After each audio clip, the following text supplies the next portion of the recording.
Se brindará una capacitación sobre el tema Prevención del riesgo de corrupción y soborno.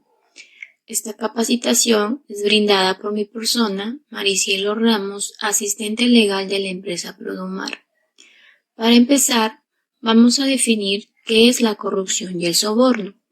La corrupción en el ámbito privado sanciona al socio, accionista, gerente, director, administrador, representante legal, apoderado o asesor de una empresa jurídica de derecho privado que acepta, recibe o solicita un donativo, promesa o cualquier beneficio para realizar o omitir un acto que permita a otra persona natural en la adquisición o comercialización de bienes o mercancías, en la contratación de servicios o en las relaciones comerciales. ¿Qué es el soborno? El soborno es la oferta, promesa, entrega, aceptación o solicitud de una ventaja indebida de cualquier valor, directamente o indirectamente, independientemente de su ubicación, en violación a la ley aplicable, como incentivo o recompensa para que una persona que actúe o deje de actuar en relación con el desempeño de las obligaciones de esa persona. Asociados a la corrupción y al soborno. El riesgo material. El primero de los riesgos se denomina riesgo material y consiste en que la entidad se convierta en una fuente de actos de corrupción, asumiendo su realización como sujeto por conducto de los empleados que la integran. Esta es una corrupción desde la entidad, o que sea el instrumento o herramienta para que terceros materialicen actos de corrupción. Esta es una corrupción a través de la entidad, o que la entidad sea víctima de actos de corrupción, corrupción en contra de la entidad. El riesgo legal. El riesgo legal es la posibilidad de que, como consecuencia de la comisión de un acto de corrupción, la entidad o alguno de sus funcionarios terminen vinculados a un proceso, ya sea administrativo o judicial, sancionados administrativamente o judicialmente, o que sean declarados judicialmente responsables y obligados al pago de una multa o indemnización. El tercer riesgo sería el económico, que consiste en la posibilidad de que, a consecuencia de la realización de un acto de corrupción, la entidad sufra pérdidas económicas. El riesgo económico está dado por la posibilidad de desviación de recursos o por cualquier forma de detrimento del patrimonio. El cuarto riesgo es el riesgo operacional. Todas las empresas deben establecer procesos o procedimientos para desarrollar su actividad de manera segura, económica, eficaz y eficiente. Cuando esos procesos no se cumplen correctamente o se cumplen de una manera imperfecta, comienza a desatarse una serie de riesgos. Uno de ellos es precisamente que la entidad sea víctima de actos de corrupción o que sea utilizada para esos fines. Finalmente, es posible que haya un procedimiento inapropiado, insuficiente, inadecuado y que, como consecuencia de ello, se presente un acto de corrupción. Eso también deriva de un riesgo operacional. El riesgo reputacional es la posibilidad que existe de que el nombre de la organización o alguno de sus empleados sea mencionado públicamente a través de medios de comunicación o simplemente sea percibido de la opinión pública como relacionado con actos de corrupción.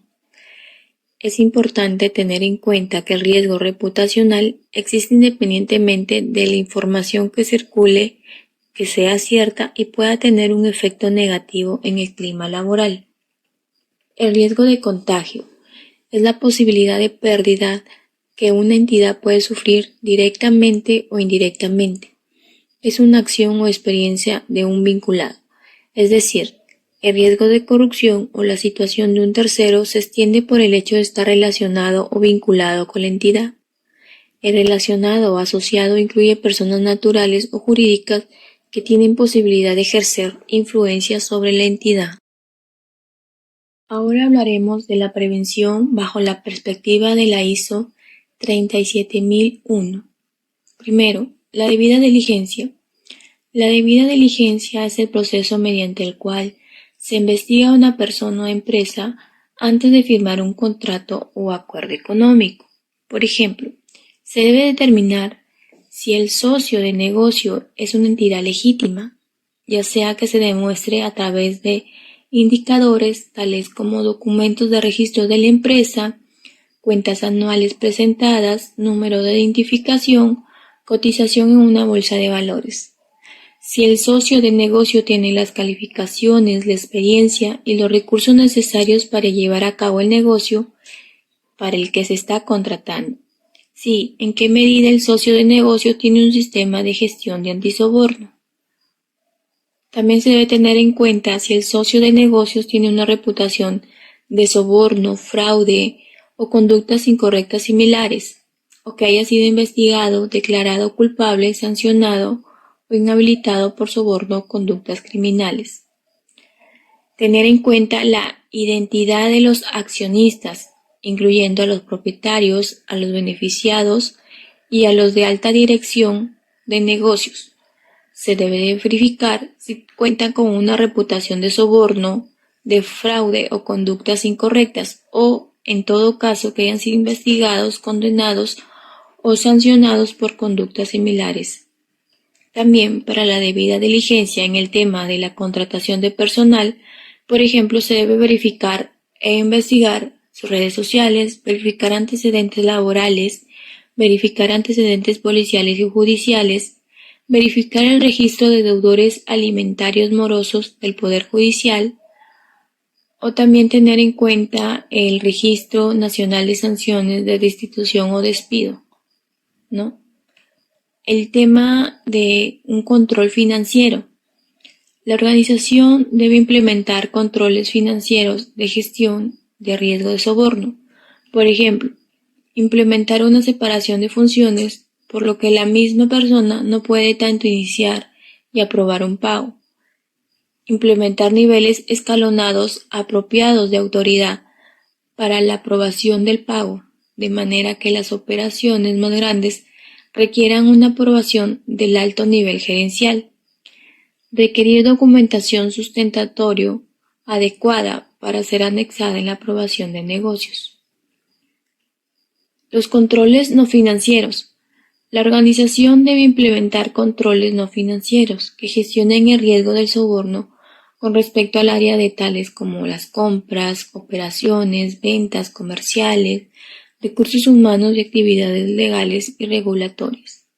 Por ejemplo, emplear contratistas, subcontratistas, proveedores y consultores aprobados que hayan sido sometidos a un proceso de precalificación bajo el cual se evalúa la probabilidad de su participación en el soborno.